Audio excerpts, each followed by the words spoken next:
దేవుని నామమునకు మహిమ కలుగును గాక. కూడి వచ్చిన మీకెల్లరకు యేసుక్రీస్తు ప్రభువు నామమున శుభములు తెలియచేయుచున్నాను.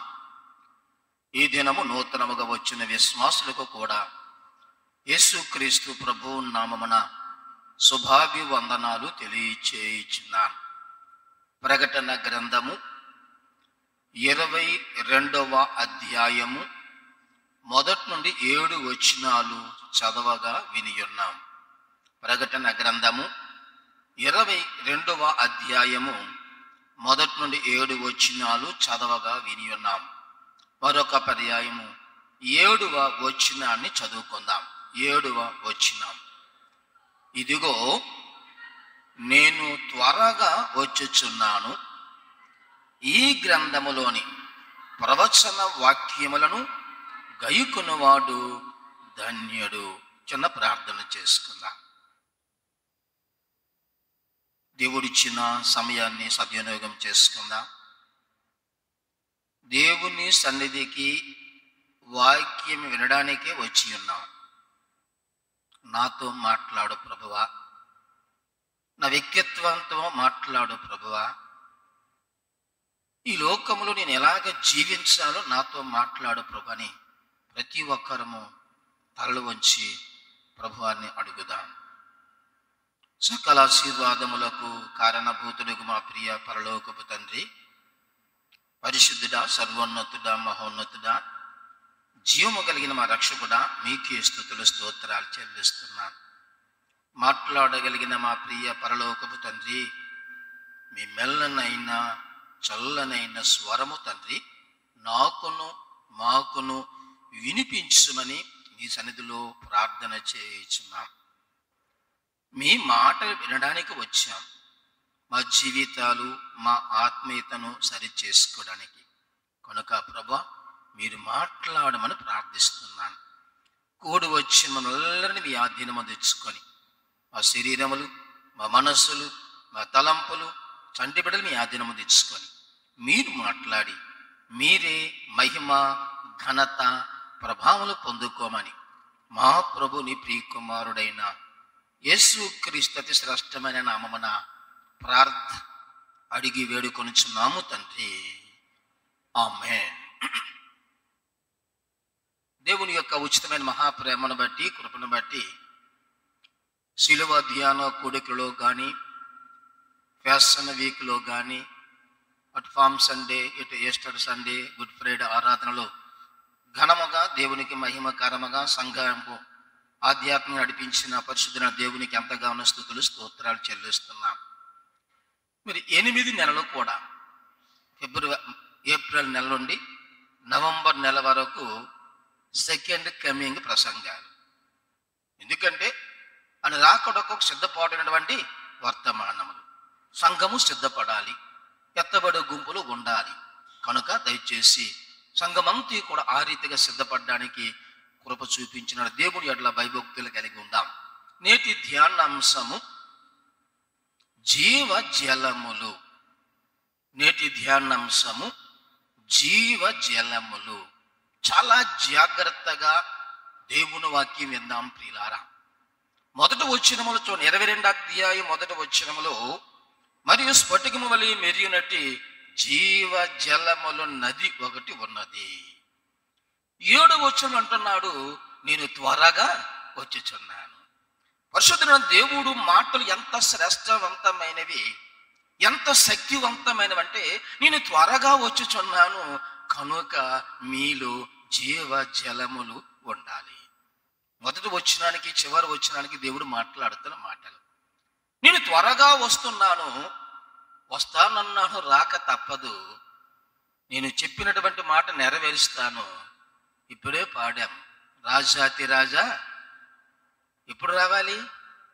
రాజాతి రాజా రారా ఎప్పుడు కదండి. మనం పిలుస్తున్నాం, ప్రభు వచ్చాయి. ఈ శ్రమలేంటి, ఎండలేంటి, ఆకలి దప్పులేంటి, అవమానములేంటి, నిందలేంటి భరించలేకపోతున్నా, నువ్వు వచ్చాయి కనుక నేను వస్తానన్నాడు. కానీ దేవుడు ఈరోజు నిన్ను నన్ను అడుగుతున్నటువంటి ప్రశ్న, జీవ జలములు కలిగి ఉన్నావా లేదా? జీవ జలముల అనుభవములు ఎవరిలో ఉంటాయో వారు ఎత్తబడుదురు. ఆయన వచ్చినప్పుడు ఆయనతో కూడా రాజ్యములో ఉండేదారు. ఆలోచిద్దాం ప్రియులారా. కొద్ది నిమిషాలే అంటే చాలా భయంకరంగా ఉన్నది. మిమ్మల్ని 12 గంటల లోపు ఇంటికి పంపించాలని ఆలోచిస్తున్నాను. కొద్ది సమయమే, వాక్యం ఎక్కువ చెప్పను, ఎందుకంటే లేటుగా ప్రారంభించాము కనుక కొద్ది సమయం, చాలా జాగ్రత్త మీరు వినాలి. ఒక విశ్వాసి తన అలవాటు ప్రకారంగా ప్రార్థన చేయుచున్నాడు. ప్రభువా, నన్నే దీవించు, నా కుటుంబమును ఆశీర్వదించు. ఇదే ప్రార్థన, అలవాటు ప్రార్థన, నిత్యము అదే ప్రార్థన. ప్రభువారు ప్రార్థన ఆలకిస్తూ ప్రభువారు ఇసుగుపోయి, ఆ ప్రార్థన విని ఇసుగుపోయి దేవుడు ప్రత్యక్షమయ్యి ఆ ప్రార్థన చేస్తున్న విశ్వాసాన్ని చెయ్యి పట్టుకొని దేవుని మందిరంలోనికి తీసుకొని వచ్చాడు. ఆ విశ్వాసి ప్రతి ఆదివారం వస్తున్న దేవుని మందిరమే. ఏ మందిరానికి ప్రతి ఆదివారం వస్తున్నాడో అదే మందిరానికి విశ్వాసి యొక్క చెయ్యి పట్టుకొని ప్రభువారు ఆ మందిరానికి దేవుడు తీసుకొని వచ్చాడు. ఆ మందిరమును చూడగానే పరిశుద్ధుడైన దేవుడు ఆ మందిరములో నుండి, ఆ విశ్వాసకి మందిరములో నుండి ఆశీర్వాదములు చూపిస్తున్నాడు. మందిరములో నుండి జీవ జలములు ఉబికి పారుచున్నవి. విశ్వాసం స్తన్న అయిపోయాడు. నేను ఎప్పుడు వచ్చిన మందిరమేనా? నేను ఎప్పుడు కూర్చున్న స్థలమేనా? నేను ఎప్పుడు వింటున్న వాక్యమేనా? ఈ సంఘములో జీవ జలములు ఉన్నాయా? జీవ జలములు ఉబికి పారుచున్నాయా అన్న విశ్వాసి చూచి స్తన్న అయిపోయాడు. అప్పుడు ప్రభువారు అంటున్నారు, జీవ జలములు ఎక్కడికి ప్రవహించుచుండునో అందులోన జీవ చరములన్నీ బ్రతుకుచున్నవి, చేపలు విస్తారముగా ఉన్నవి. ఆ జీవజలములు పారుతూ ఉంటుంటే ఇరువైపుల సకల జాతుల వృక్షములు ఉండేనని చూపిస్తున్నాడు దేవుడు. అవి ఆకులు ఓడిపోవు, కాయలు రాలిపోవు అని దేవుడు చూపిస్తున్నాడు. ఆ చెట్లు ప్రతి నెల కాపులు కాస్తున్నాయి. ఆకులు చూడండి, పండ్లు ఆహారమునకును వాటి ఆకులు ఔషధమునకు ఉపయోగపడును అని ప్రభువారు మాట్లాడుతూ ఎంతటి ఆశీర్వాదముల గల కారణములు ఆ మందిరములను వస్తున్నటువంటి జీవ జలముల అని ప్రభువారు ఆ విశ్వాసతో మాట్లాడినప్పుడు విశ్వాసి ఆశ్చర్యపోయి, ప్రభువా, నేను వస్తున్నటువంటి ఈ మందిరములు జీవ జలములు ఉన్నాయి, నేను మర్చిపోయాను ప్రభువా. ఏదో వస్తున్నాను వెళ్ళిపోతున్నాను, అలవాటుగా ఆచారంగా వస్తున్నాను వెళ్ళిపోతున్నాను, కానీ మందిరములు జీవ జలములు నేను మర్చిపోయాను, నన్ను క్షమించుమని ప్రభువారు పాదములు పట్టుకొని ప్రభువాను అడుగుతున్నారు. ప్రభువా, ఈ రోజు నుండి అయినా, ఈ క్షణము నుండి అయినా ఆ జీవజలముల అనుభవం నాకు కావాలి. ఆ జీవజలములు నేను ప్రవహింప చేయాలి. ఆ జీవజలం అనుభవం కూడా నేను నడిపించబడాలి అని ప్రభువారిని ప్రార్థన చేస్తూ ఉంటుంటే ప్రభువారు తన చెయ్యి పట్టుకొని ఆ జీవజలము నది గుండా నడిపిస్తున్నాడు విశ్వాసని. నడిపిస్తున్నప్పుడు రేపు కాదు, ఎల్లుడు కాదు, ఇప్పుడే, ఈ క్షణమే అని చెప్పి ఆ జీవజలము నది గుండా ఆ విశ్వాసిని చెయ్యి పట్టుకుని ప్రభువాన్ని నడిపిస్తూ ఉంటుంటే ఆ విశ్వాసి మొదట అనుభవము శీలమండలపు లోతి వచ్చింది. నీళ్ళు జీవజలములు లేవు, జీవజలములు పరిపూర్ణముగా లేవు. ఎన్నో సంవత్సరములు దేవుని మందిరానికి వస్తున్నావు, ఎన్నో సంవత్సరములు దేవుని వాక్యాన్ని వింటున్నావు, ఎన్నో రీతిలో దేవుని స్తుతిస్తున్నావు, కానీ నీలో జీవజలముల అనుభవాలు లేవు అని చెప్పగానే అవిశ్వాసి బూరుని ఏడుస్తూ ఏంటి ప్రభువా, నేను ఎన్ని సంవత్సరాలు దేవుని వాక్యం వింటూ దేవుని జనతలు జీవిస్తూ ఉంటే నా యొక్క జీవజలం అనుభవములు శీలమండలపు లోతేనా అని అంటూ ప్రభువారు అంటున్నారు. నీరు ఎందుకు శీలమండలపు లోతు ఉందో తెలుసా? శీలమండలపు లోతు అనుభవం నీళ్ళు కలిగి గల కారణం ఏంటో తెలుసా? నువ్వు మందిరానికి వస్తున్నావు, కానీ ఎవరు నన్ను గౌరవించట్లేదు అని ఆలోచిస్తున్నా, ఎవరు నన్ను పిలవట్లేదు అని ఆలోచిస్తున్నా, ఎవరు నన్ను పట్టించుకోవట్లేదు అని ఆలోచిస్తున్నా, ఎవరు నాకు ప్రార్థనకి ఇవ్వట్లేదు, నాకు వాక్యానికి ఇవ్వట్లేదు, నా పాటలు పాడడానికి ఇవ్వట్లేదు. నీ ఆలోచన అంతా నన్ను పిలవట్లేదు, నన్ను గౌరవించట్లేదు, ఇదే ఆలోచన. కానీ దేవుని మందిరములో ఉన్న జీవ జలములు మాత్రము నీవు మర్చిపోతున్నావని ప్రభు. నిజమే ప్రభువా, వారి గురించి వీరి గురించిన ఆలోచన ఇప్పుడు ఎదుటివారి గూర్చి నా తపన కానీ నా గూర్చి, నా ఆత్మీయత గూర్చి నేను చేశాను మర్చిపోయాను ప్రభువా అని తన జీవితములో పశ్చాత్తాపపడి, ప్రభువా నాకు ఆ జీవజలములు కావాలి, ఈ చీలమండలపు లోతున వద్దు ప్రభువా అని ఆలోచిస్తున్నప్పుడు ప్రభువారి కనికరము గల దేవుడు గనక ఆ చెయ్యి పట్టుకొని మరొక లోతు నడిపించగా ఎంత లోతు వచ్చిందండి? మోకాల లోతు వచ్చింది. చాలా జాగ్రత్తగా విందాం, మంచి సబ్జెక్ట్, కొద్ది నిమిషాలే. ప్రభువారు అంటున్నారు, విశ్వాసి మోకాలు అనుభవంలోనికి వచ్చావు కానీ నువ్వు దేవుణ్ణి సన్నిధిలో మోకరించే అనుభవంలో నువ్వు రాలేదు. దేవుని సన్నిధిలో మోకరించే ప్రార్థించే అనుభవంలో నువ్వు రాలేదు. నీకు జీవజలములో కావాలి. నీకేం కావాలి? దేవుని సన్నిధిలో మోకరించే ప్రార్థించే అనుభవంలోనికి నువ్వు రావాలి. ఎందుకంటే నీవు యేసు నామములో ప్రతి వాడిని మోకాలు వంగాలి ప్రతిరోజు వాక్యం చదువుతున్నావు, కానీ దేవుని సన్నిధిలో మాత్రం నీవు మోకరించవు. ఎవరైనా మోకరిస్తే వాళ్ళ పక్కనే మాత్రం నువ్వు నిలబడతావు. ఎవరైనా మోకరిస్తుంటే వారి పక్కనే నువ్వు నిలబడతావు కానీ ఏం చేస్తావు? నీలో ఉన్న లోపాలు చూసుకుంటా. నాకు మోకాలు నొప్పిని, శరీర నొప్పులని, రకరకాల బలహీనతలు నెపాలు చెప్పి నిలబడతావు దేవుని సన్నిధిలో. నీకు మోకాలు అనుభవం లేదు. మోకాలు అనుభవం ఆశీర్వాదం నీకు తెలియవు. మోకరిస్తే నీ కుటుంబం దీవించబడతాది, మోకరిస్తే నీ బిడ్డలు దీవించమని నీకు తెలియదు కనుక నువ్వు దేవుని సన్నిధిలో మోకరించట్లేదు. నీకు మోకాలు అనుభవం లేవని ప్రభువారు చెప్పగానే ప్రభువారు ముందు ఆయన మోకరించి ఇప్పుడు ప్రార్థన చేస్తున్నాడు. ప్రభువా నన్ను క్షమించు, ఈ మోకాలు నొప్పులు తీసివేసి నీవని తెలియక, ఈ నడుము నొప్పులు తీసివేస్తే నీవని తెలియక ఏదో నేను మోకాలు నొప్పుతున్నానని మోకరించట్లేదు. నీ సన్నిధిలో ఉన్న జీవ జలముల యొక్క ఆశీర్వాద విలువ తెలియకని పశ్చాత్తాపడి మోకరించి ప్రభువాన్ని అడుగుతున్నాడు. మళ్ళా ప్రభువారి కనికరం గల దేవుడు గనక మరలా చేయి పట్టుకొని నడిపించి ఎక్కడికి వచ్చాడు? మలలోతు అనుభవానికి వచ్చాడు. ప్రియులారా చాలా జాగ్రత్తగా విందాం. ఒక విశ్వాసిని దేవుడు మన ముందు పెట్టి విశ్వాస యొక్క ఆత్మీయతను మనతో మాట్లాడుతూ ఉంటుంటే అదే విశ్వాసమే నీవు నేను ఎందుకు కాకూడదు? ఒకవేళ నువ్వు శీలమండలపు లోతులు ఉంటే మోకాల అనుభవం రావడానికి ఇది అనుకూలమైన సమయము. నువ్వు మోకాల అనుభవంలో ఉంటే దేవుడు అంటున్నాడు మొలలోతు అనుభవంలోకి రావడానికి ఇదే అనుకూలమైన సమయం. అని వస్తానన్నాడు, రాక తప్పదు. ఈ క్షణము ఏ గడియో ఏ క్షణమో తెలియదు. భూకంపాలు జరుగుతున్నాయి, యుద్ధాలు జరుగుతున్నాయి, కరువు జరుగుతుంది, సమాజంలో ప్రేమ సల్లారిపోతుంది, మనం అన్ని చూస్తున్నా అని వస్తామన్నాడు. వాక్యం చెప్పిన రీతిగా అని ఏ క్షణమో తెలియదు అని రాకడ మన గుమ్మం ఎదుట ఉన్నది.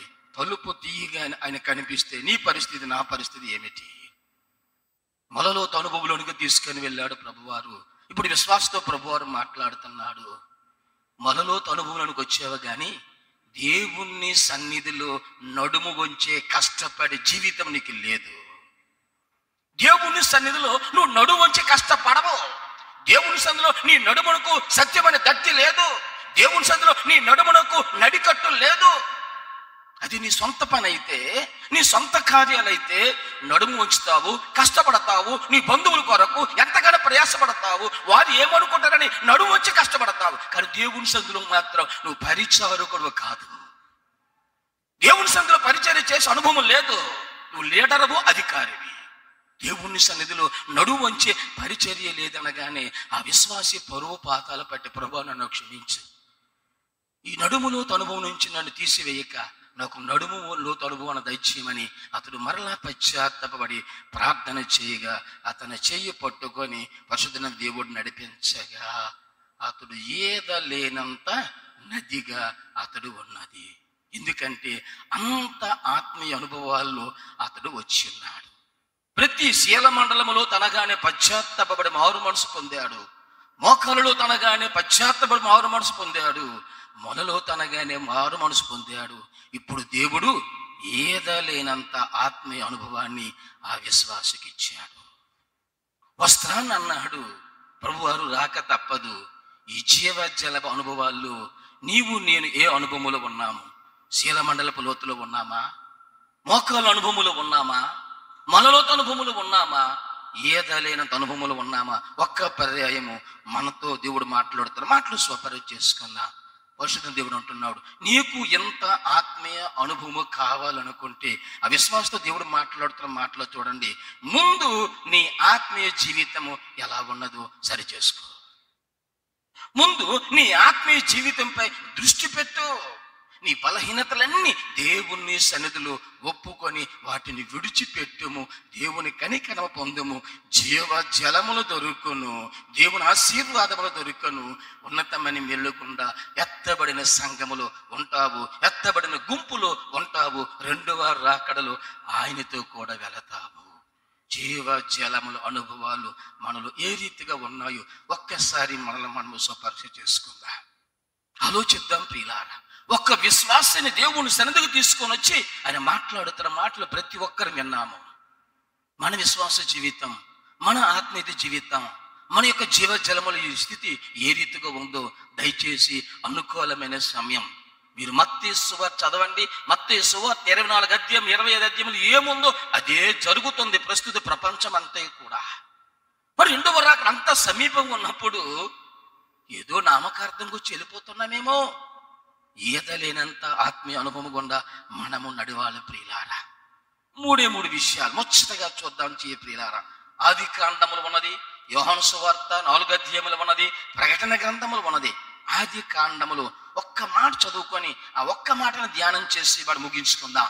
చూద్దాం. ఆది కాండము 29వ అధ్యాయం. ఆది కాండము 29వ అధ్యాయము 2వ వచనం. ఆది కాండము 29వ అధ్యాయము 2వ వచనం. అతడు చూచినప్పుడు పొలములో ఒక బావి కనబడెను. అక్కడ దాని యొద్ద గొర్రెల మందలు 3 పండుకొని ఉండెను. కాపరులు మందలకు బావి నీళ్లు పెట్టిదురు. ఒక పెద్ద రాయి ఆ బావి మీద మూత వేసి ఉండెను. అందులో మూడు విషయాలు మీకు జ్ఞాపం చేసి ముగిస్తాను ప్రియులారా. చాలా జాగ్రత్తగా విందాం. ఇక్కడ బావి ఉన్నది, బావి యేసుక్రీస్తు ప్రభువారికి సాదృశ్యం. ఆ బావిలో నీరు ఉన్నది జీవజలములకు సాదృశ్యం. బావి ఉన్నది, బావిలో నీరు ఉన్నది. ఆ బావి చుట్టూ 3 మందలు గొర్రెలు ఏం చేసేవండి, తాగి నిద్రపోతున్నాయి. ఆ మందలు ఎవరు? ఆ మందలు విశ్వాసులు. చాలా జాగ్రత్తగా విందాం. యేసుక్రీస్తు ప్రభువారు బావి, అందులో వారి నీరు జీవజలములు, చుట్టూ పడుకున్నవి గొర్రెల మందలు. చాలా జాగ్రత్తగా విందాం. ఇక్కడ బావి సంఘానికి సాదృశ్యం, ఇక్కడ నీరు వాక్యానికి సాదృశ్యం, అక్కడ పడుకున్న మందలు మాత్రము విశ్వాసులకే సాదృశ్యం. చాలా జాగ్రత్తగా విందాం ప్రియులా. బావి ఉన్నది, లోక రక్షకుడు ఉన్నాడు, జీవ జలములు ఉన్నాయి. బావి ఉన్నది, సంఘము ఉన్నది, వాక్యము ఉన్నది, విశ్వాసులు ఉన్నారు.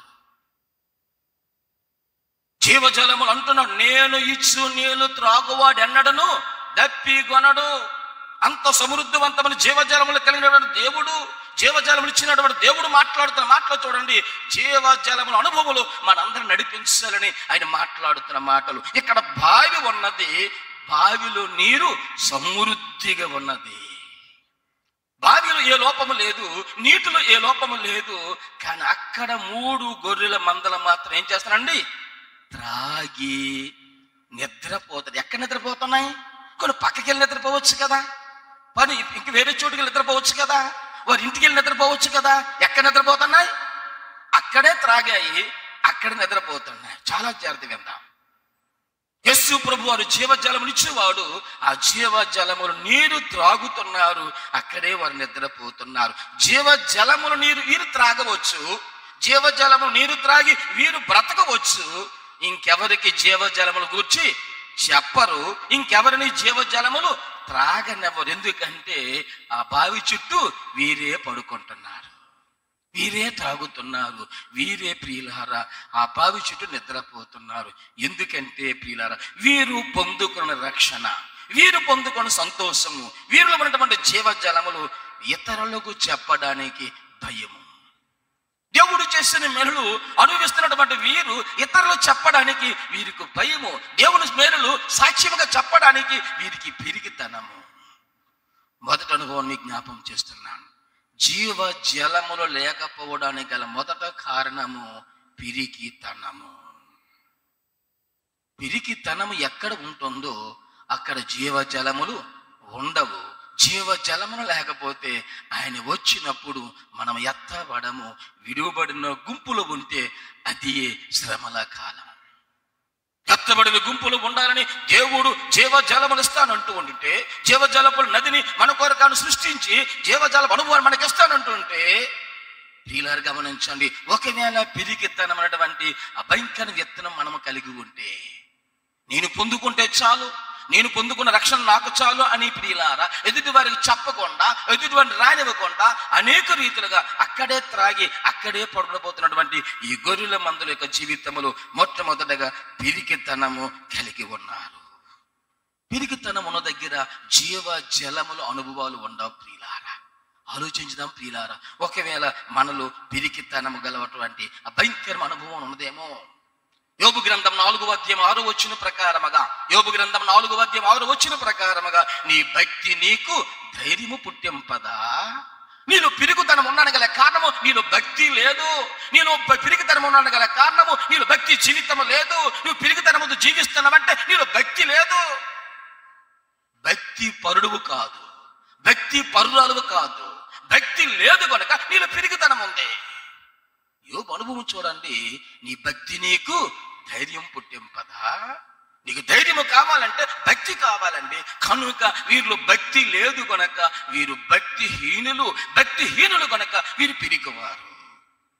ఆలోచిద్దాం ప్రియులారా, పిరికితనము కలవారు ఎవరంటే భక్తి లేనటువంటి వారే భక్తిహీనులు. భక్తి ఉందా, భక్తిహీనత ఉందా, మనం ఎవరికి వారే సెల్ఫ్ విట్నెస్ ప్రియులారా. ఎవరికి వారే మన కోసం ఊహించుకుందాం. మనకు ఎదుటిగా ప్రియుల ఎదుటి వారితో మనం సాక్ష్యాన్ని పంచుకో. నిజమే, నా జీవితంలో ఇంత భక్తిహీనుడు కనుక నేను పిరికివాడిని, ప్రతి దానికి భయపడుతున్నాను. పిరికితనము గలవారు దేవుని రాజ్యానికి వారసులు కాదు. కనుక నీలో పిరికితనము విత్తనం ఉంది కనుక, నీలో భక్తి లేదు కనుక నువ్వు పిరికి వాడవు. నీలో భక్తి లేదు కనుక నువ్వు భక్తిహీనురాలు అని పరిశుద్ధ గ్రంథము చాలా స్పష్టంగా తెలియచేయించినది. ఎందుకంటే దేవుణ్ణి సన్నిధికి వస్తున్నా, పిరికితనం విడిచిపెట్టలేకపోతున్నా. దేవుని సన్నిధికి వస్తున్నా, దేవుని సన్నిధిలో ఉన్న జీవ జలముల యొక్క రుచి చూచి ఆ రుచి ద్వారా ధైర్యాన్ని పెంపొందించుకోలేకపోతున్నా. పిరికితనముతోనే లోకములో జీవిస్తున్నా, పిరికితనముతోనే సెంటిమెంట్లు జీవిస్తున్నా, పిరికితనముతోనే లోకములో కలిసిపోతున్నా. దేవుడు అంటున్నాడు, ప్రియులారా, పిరికితనం అన్నటువంటి ఆ భయంకర అనుభవాన్ని ఎవరైతే తీసివేస్తారో వారిలో నుండి జీవ జలము నదులు పొంగి పొర్లుతాయని పరిశుద్ధ గ్రంథము చాలా స్పష్టంగా తెలియచేయుచున్నది.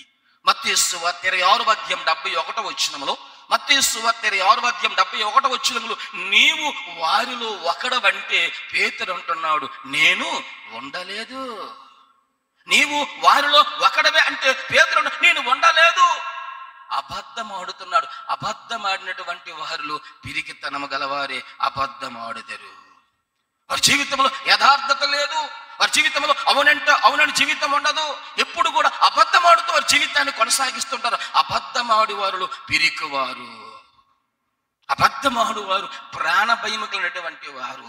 నీవు వారిలో ఒకడవంటే నేను ఉండలేదు. ప్రాణ భయము, ప్రాణమంత ఎంత తీపి ఆలోచించండి ప్రియులారా. ఎందుకంటే నేను మాట్లాడుతున్న మాటలో చూడండి, పిరికితనము గలటువంటి జీవితం. రెండవది అబద్ధమాడిన జీవితం.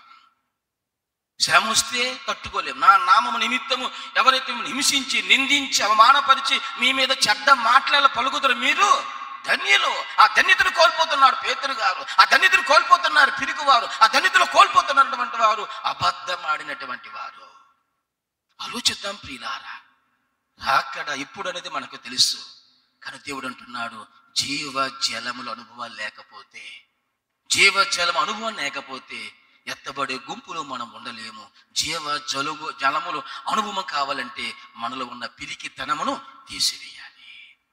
3 మందలు త్రాగాయి, అక్కడే పడుకున్నాయి. త్రాగినటువంటి జీవజలమును గూర్చి ఎదుటి వారికి చెప్పట్లేదు. త్రాగినటువంటి జీవజలం యొక్క టేస్ట్ గూర్చి ఎదుటి వారికి చెప్పట్లేదు. వారు అక్కడే పడుకుంటున్నారు. వారు త్రాగుతున్నారు. ఆకలేస్తుంది, త్రాగుతున్నారు. లేస్తున్నారు, మరి అక్కడే పడుకుంటున్నారు. పిరికివారు ప్రియులారా, ఎంత భయంకరమైన జీవితం. నేను అక్కడ ఉండలేదు. సమూయేలు మొదటి గ్రంథం 17:10-11 సమూయేలు మొదటి గ్రంథం 17వ అధ్యాయం 10-11 వచనాలలో గొల్లియాతును చూచి సౌలును ఇశ్రాయేలును అందరూ బహుభీతిలైరి. ఆలోచించండి ప్రియులారా, బహుభీతిలైరని పరిశుద్ధ గ్రంథం. ఒక్కడు కూడా వారిలో పిరికివారు. మూడవది అల్ప విశ్వాసం. పిరికితనమ గల వారిలో భక్తిహీనత ఉంటుంది. రెండవది పిరికితనమ గల వారు అబద్ధం ఆడిన వారు అవుతారు. పిరికితనమ కలిగినటువంటి వారు ప్రియులారా అల్ప విశ్వాసులు. భక్తిహీనతను తీసి భక్తి పరులుగా ఉంటావా? అబద్ధమును తీసివేసి యథార్థముగా జీవిస్తావా? అల్ప విశ్వాసము తీసి విశ్వాసము గల వారంగా ఉంటామా? అప్పుడు మనలో జీవజలములు ఉబికి పొంగి పొర్లుతాయి ప్రియులారా. అప్పుడు ఎత్తబడిన గుంపులో ఉండగలము. ఆయనతో కూడా మనం ఉండగలము. ఆ రాజ్యానికి వారసులుగా అవ్వగలము. జీవజలముల అనుభవాలు ప్రియులారా, భారీ విగ్రహాన్ని చూస్తున్నారు కానీ సృష్టించిన సృష్టికర్తను దేవుని యందు విశ్వాసము లేక జీవిస్తున్నారు. ఆ భారీ ఆయుధాలు చూస్తున్నారు కానీ నిజదేవుడటువంటి సైన్యములకు అధిపతి అయినటువంటి లోక రక్షణటువంటి దేవుని యందు విశ్వాసం ఉంచకుండా అందరూ పిరికి వారే భయపడుతున్నారు.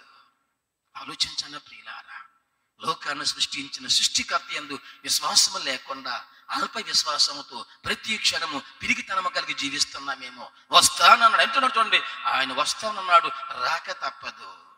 జీవజలముల అనుభవాలు లేకపోతే, జీవజలముల అనుభవాలు మనం లేకపోతే ప్రియులారా ఎత్తబడిన వారు మనం ఉండలేము.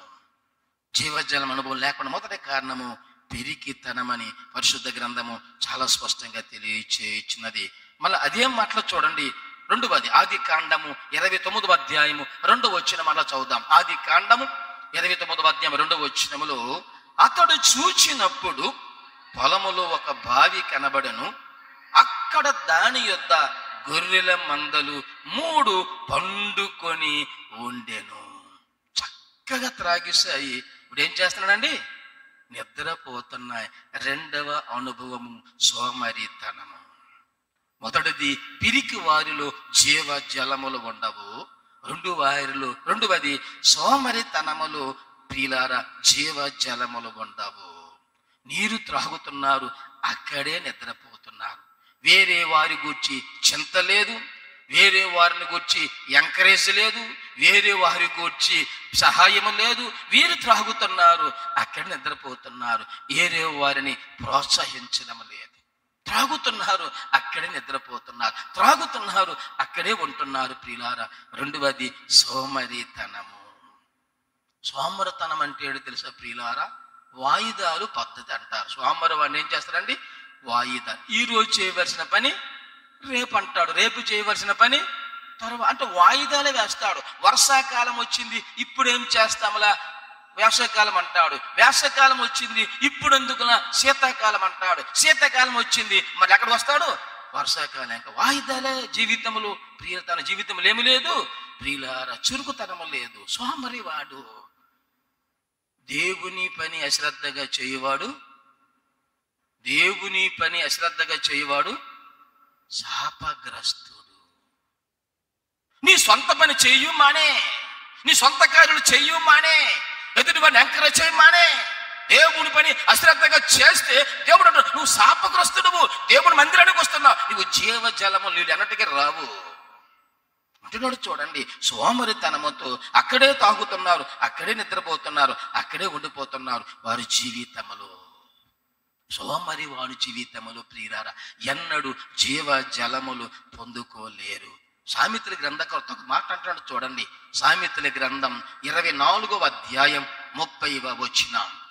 సామెతల గ్రంథం 24వ అధ్యాయం 30వ వచనములో 30వ వచనం, సోమరివాని చేను నేను దాటి రాగా, తెలివి లేని వాని ద్రాక్ష తోట నేను దాటి రాగా, ఇదిగో దాని ఎందంతట మొండ్ల తొప్పలు బలిసి ఉండెను, దోలగొండ చెట్లు దాని కప్పి ఉండెను, దాని రాతి గోడ పడి ఉండెను. ప్రియులారా ఆలోచించండి, సోమరివాని చేను నేను దాటి రాగా. పరిశుద్ధమైన దేవుడు సోమవారం అలా ప్రయాణం చేస్తూ ఉంటుంటే సోమవారం ఇంటి దగ్గరకు వచ్చేసరికి తన హృదయం అంతా మొండ్ల తొప్పలే, తన జీవితం అంతా గచ్చ పొదలే, తన జీవితం అంతా దోలగొండ చెట్లే, తన కుటుంబంలో సమస్యలు, తన జీవితంలో సమస్యలు అనేక బలహీనతలే, తన కుటుంబం అంతా కూడా దోలగొండ చెట్లే. ప్రభువారు అలాగే వెళ్ళిపోతూ ఉంటుంటే ప్రతి హృదయాన్ని తట్టుతూ ఉంటుంటే, ప్రతి కుటుంబాన్ని తట్టుతూ ఉంటే అన్ని ప్రియులారా మొండ్ల పొదలు, గచ్చే పొదలే ఉంటున్నాడు. సోమరవాని పొలము నేను దాటి రాగా అన్ని ముండ్ల పొదలే, గచ్చే పొద. ఎందుకంటే సోమరవాడు కష్టపడడు కడుపు నిండిపోవాలి. ఎలా సాధ్యము? కష్టపడడు, కడుపు నిండిపోవాలి. సమయాన్ని సద్వినియోగము చేసుకున్నారు. దేవుణ్ణి సన్నిధికి రావడానికి మాత్రం ఏముండదు కదండి, సమయం ఉంటుందా?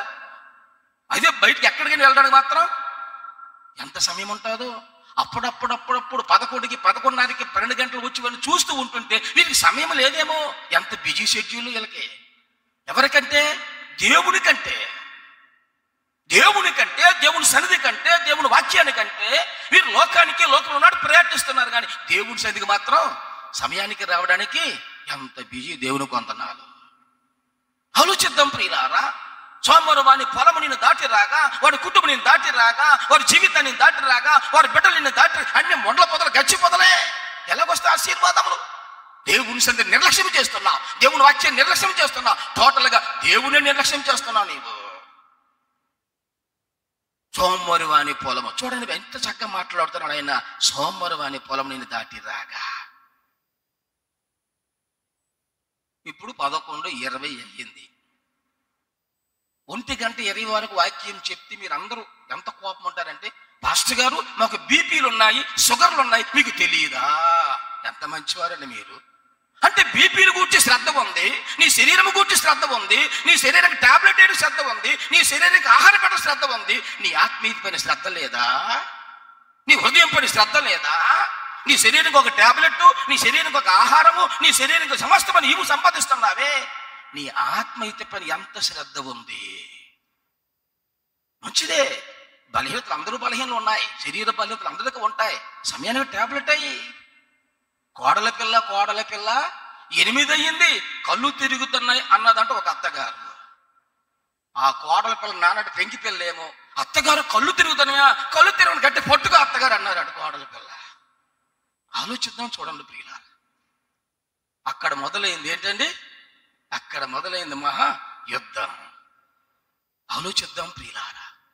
దేవునికి ఇచ్చినటువంటి ప్రయారిటీ, శరీరానికి ఇచ్చినటువంటి ప్రయారిటీ. నేను సోమరవాని పొలము దాటి రాగా అన్ని మొండ్ల పొదలు, గచ్చి పొదలు, దూలగొండ చెట్లే. దూలగొండ చెట్టు ఎప్పుడే మీరు రాశారేమో, మహా దురద. పొలంలోనికి వెళ్ళేవారు తెలుస్తుంది అది ఎక్కడ తగిలినా భలే గోక్కుంటుంటారు కోతిలాగా. ఒకసారి ఆలోచించండి. ఇంటిలో అన్ని సమస్యలు అలానమాట. ప్రతి దానికి సమస్య, ప్రతి దానికి గొడవ, ప్రేమ లేదు, సమాధానం లేదు, ఆశీర్వాదం లేదు, తల్లిదండ్రుల మధ్య, భార్య భర్తల మధ్య, పిల్లల మధ్య సమాధానం లేదు, అన్ని మొండ్ల తప్పలే, గచ్చిపోతారు. ఎందుకంటే వారు సోమరివారు. సోమరవాని పొలం నేను దాటి రాగా అన్నీ. ఆలోచిద్దాం ప్రియులారా. చక్కగా త్రాగాయి.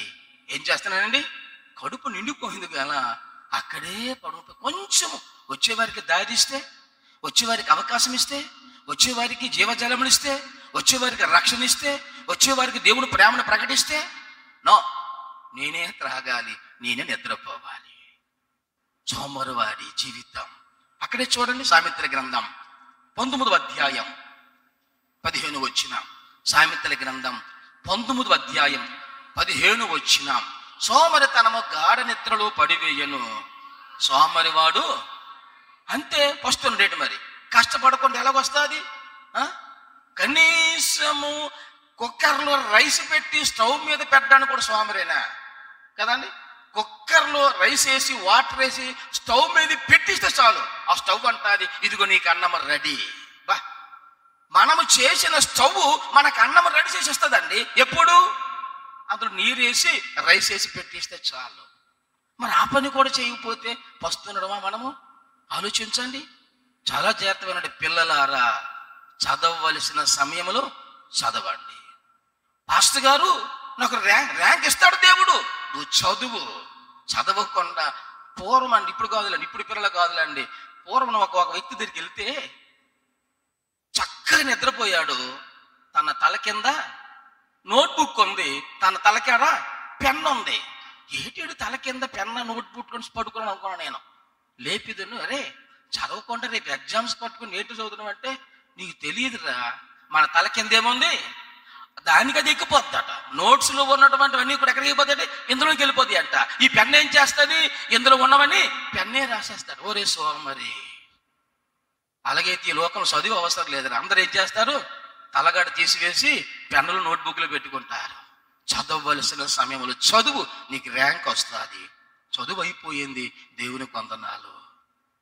ఉద్యోగం ఎలాగొస్తుంది, ఉద్యోగం ఎలాగొస్తుంది, ప్రయత్నించు, ప్రయాసపడు, ఉద్యోగంపై దృష్టి పెట్టు, నీ భవిష్యత్తుపై దృష్టి పెట్టు, నీ కుటుంబంపై దృష్టి పెట్టు, నీ తల్లిదండ్రుల ప్రయాసపై దృష్టి పెట్టు, నీ అన్నదమ్ములపై దృష్టి పెట్టు. కష్టపడకుండా ఉద్యోగము రాదు. నీకు చదువులో జ్ఞానము కావాలన్నా, నీకు ఉద్యోగములో భవిష్యత్తు కావాలన్నా సమస్తం ఇచ్చేది దేవుడే. ఆ దేవునిపై దృష్టి పెట్టు, నీకేమేమి కావాలో అన్ని ఇస్తాడు. ప్రియులారా, ఆ దేవుని పక్కన పెట్టి సొంత నిర్ణయాలతో ఏదో త్రాగి నిద్రపోతే మనం ఎవరము, సోమరి. జీవజలము లేకపోవడానికి గల మొదటి కారణము పిరికితనము. రెండవది జీవజలము లేకపోవడానికి రెండవ కారణము సోమరితనము. 3 విషయాలు ధ్యానం చేసి ముగించుకుందాం ప్రియులారా. చూడండి, మరలా చదువుదాం. ఆదికాండము 29:2. ఆదికాండం 29:2 చూచినప్పుడు పొలంలో ఒక బావి కనబడెను. అక్కడ దాని యొద్ద గొర్రెల మందలు 3 పండుకొని ఉండెను. కాపరులు మందలకు ఆ బావి నీళ్లు పెట్టుదురు. ఒక పెద్ద రాయి ఆ బావి మీద, చూసారా, కాపర్లు నీళ్లు పెడుతున్నారు. ఈ గొర్రెలు ఏం చేస్తున్నాయి, చక్కగా తాగేస్తున్నాయి. ఆ గొర్రెలు ఏం చేస్తున్నాయండి, మేము తాగేసాము కదా అని ఏం చేస్తున్నాయి, పక్కన ఉన్న మూత తెచ్చి బావి మీద పెట్టేస్తున్నాయి. ఎవరైనా బావి మీద ఉన్న మూత తీస్తారేమని అక్కడే పడుకునిపోతున్నాయి. చూసారా, ఎవరైనా కాలు తొక్కడా, ఎవడైనా తోక తొక్కడా, ఎవడైనా చెవు తొక్కడా, అందరం లేచిపోతాం. ఆలోచించారా ప్రియులారా? బావిలో నీరు త్రాగేస్తున్నాయి, బావి మీద ఏం చేస్తున్నాయి, మూత పెట్టేస్తున్నాయి. ఇప్పుడు బావి మూత పెట్టాయి కదా, తాళం వేసి పక్క వెళ్ళిపోవచ్చు కదా, మూత పెట్టే అక్కడే పడుకునిపోతున్నాయి. 3వది స్వార్థము. 3 విషయాలు ప్రియులారా. 7 విషయాలు సమయం లేదు కానీ 3 విషయాలు జీవజలములు లేకపోవడానికి పరిశుద్ధుడైన దేవుడు ఆ విశ్వాసాన్ని దేవుని సందులో తీసుకొని వచ్చి విశ్వాసంతో మాట్లాడుతున్నాడు. నీలో జీవజలము లేకపోవడం గల కారణం మొదటిది పిరికితనము, రెండవది సోమరితనము, 3వది స్వార్థము. నేను బాగుంటే చాలు, ఎవరేమైపోతే నాకెందుకు, నా కుటుంబం ఉంటే బాగుంటే చాలు, ఎవరి కుటుంబం ఏమైపోతే నాకెందుకు. లోకములు సమాజములు ఇదే నడుస్తుంది. నేను బాగుంటే చాలంటే పక్కవారే పాడైపోతే నువ్వేం చేయగలవు? నీవు ఎంత విలువైన వాడవో నీవు ఎదుటి వారు కూడా అంత విలువగా ఉండాలి. నీవు ఎంత మేలు కోరుకుంటున్నావో ఎదుటి వారు కూడా ఆ మేలు కోరుకునే ఉండాలి. అటువంటి స్వార్థం లేకుండా ఉండాలని పరిశుద్ధుడైన దేవుడు మాట్లాడుతున్న మాటలు. స్వార్థం ఉండకూడదు ప్రియులారా. ప్రతి ఒక్కరు నిజంగా క్రీస్తుని కలిగి ఉన్న మనమందరము కూడా ఎవరమండి, ఒక కుటుంబము అని అర్థం. దయచేసి ఒక కుటుంబం అండి, క్రీస్తు రక్తము చేత కొనబడ్డ సంఘములు ఒక కుటుంబం. ఎవరికి ఏది సమస్య వచ్చినా ఎవరు పంచుకోవాలి, అందరూ పంచుకున్నప్పుడే అది విలువైనది. ఎవరికి కష్టం వచ్చినా అందరూ పంచుకున్నప్పుడే అది ఉన్నతమైనది. తండ్రికి బాధ వస్తే పిల్లలు పాటలు పాడుతారా? తల్లికి బాధ వస్తే పిల్లలు గంతులేస్తారా? ఎంత బాధపడతారు? పక్షులు ఆలోచించాలి ప్రియులారా. తల్లిదండ్రులకు బాధలు వస్తే పిల్లలు బాధపడతారు, పిల్లలకు బాధలు వస్తే తల్లిదండ్రులు బాధపడతారు. ఒక కుటుంబము. అలాగే సంఘమైన కుటుంబంలో ఏముండకూడదు, స్వార్థం ఉండకూడదు, పిరిగితనం ఉండకూడదు, సోమరితనం ఉండకూడదు, స్వార్థం ఉండకూడదు. మన రక్షకునికే స్వార్థము లేదు, మనకెందుకు స్వార్థము అంటున్నాడు. చూడండి, యోహాను సువార్త 5:30.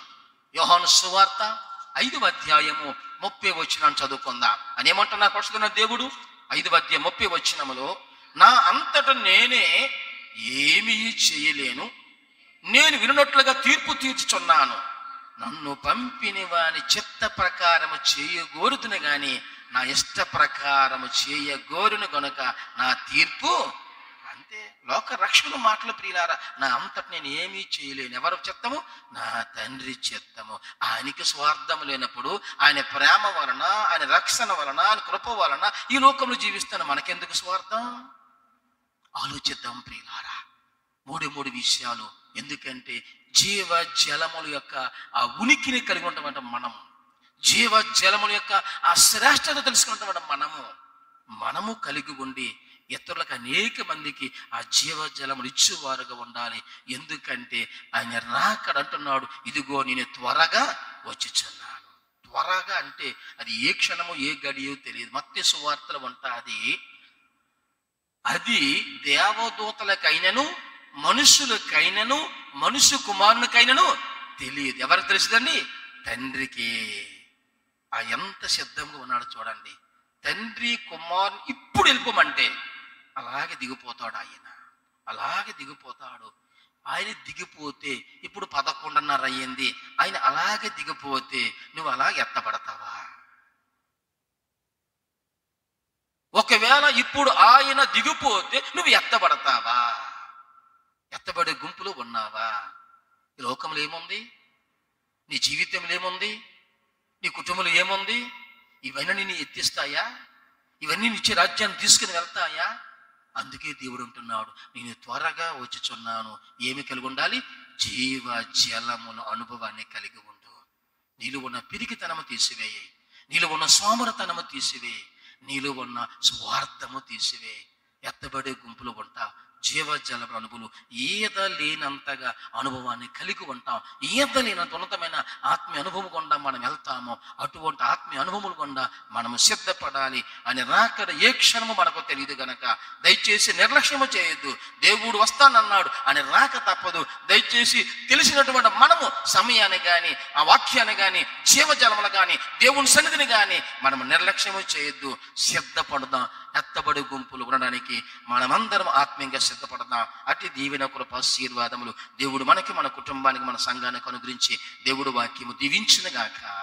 ఆమేన్. ప్రార్థన చేసుకుందాం.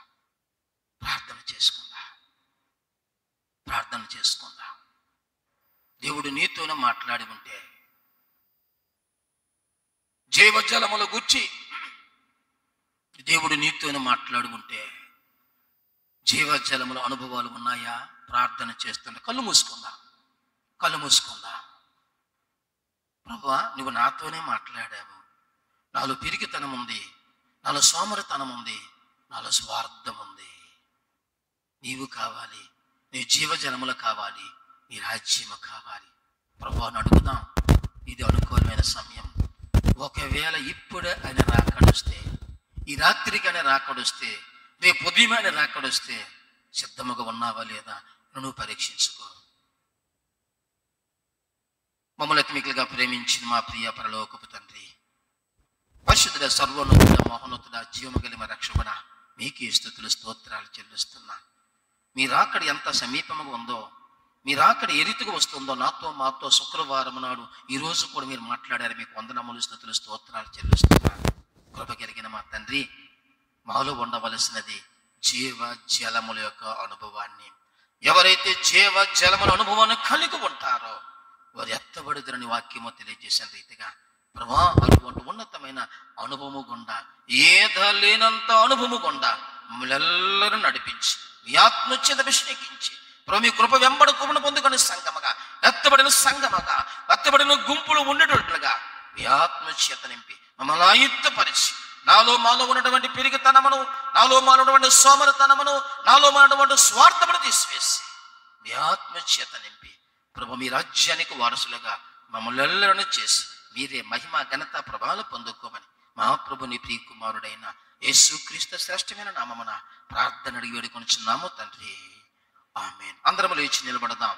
ఆంధ్ర క్రైస్తవ కీర్తనల పుస్తకం నుండి 616వ పాట, కర్త మమ్మను దీవించమని పాట పాడిన తర్వాత ఆశీర్వాదముతో ఈ ఆరాధన ముగించుకుని ప్రభువుల ఆరాధన సిద్ధపడదాం.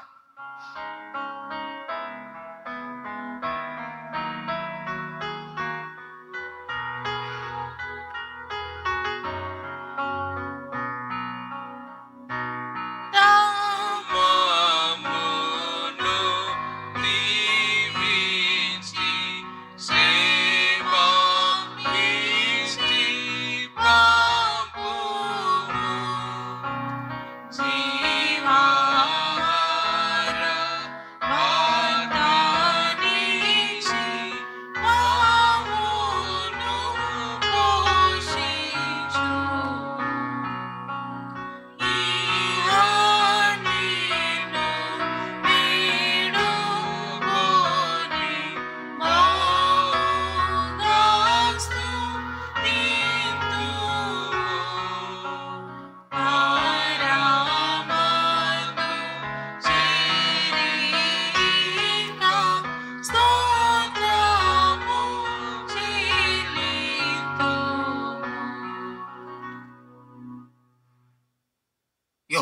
మిమ్మల్ని ఆశీర్వదించి కాపాడునుగాక.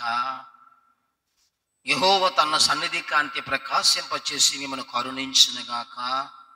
మన పరమ తండ్రి అయిన దేవుని యొక్క ప్రేమయు, మన రక్షకుడు మన ప్రభువైన యేసుక్రీస్తు ప్రభు వారి యొక్క కృపయు, పరిశుద్ధాత్మ యొక్క ఆదరణ, అన్యోన్య సహవాసమైన సన్నిధి కూడి వచ్చిన మనకెల్లరికూ, మన కుటుంబములకు, మన సంఘమునకు, బలహీనమైన ప్రతి ఒక్క బిడ్డకు, ఎగ్జామ్స్ రాస్తున్న బిడ్డలకు, జరగబోయే ఆరాధన కార్యక్రమాలకు, చేర్చిచ్చిన కుటుంబాలకు దేవుని సన్నిధి సదాకాలము తోడయుండి నడిపించునుగాక.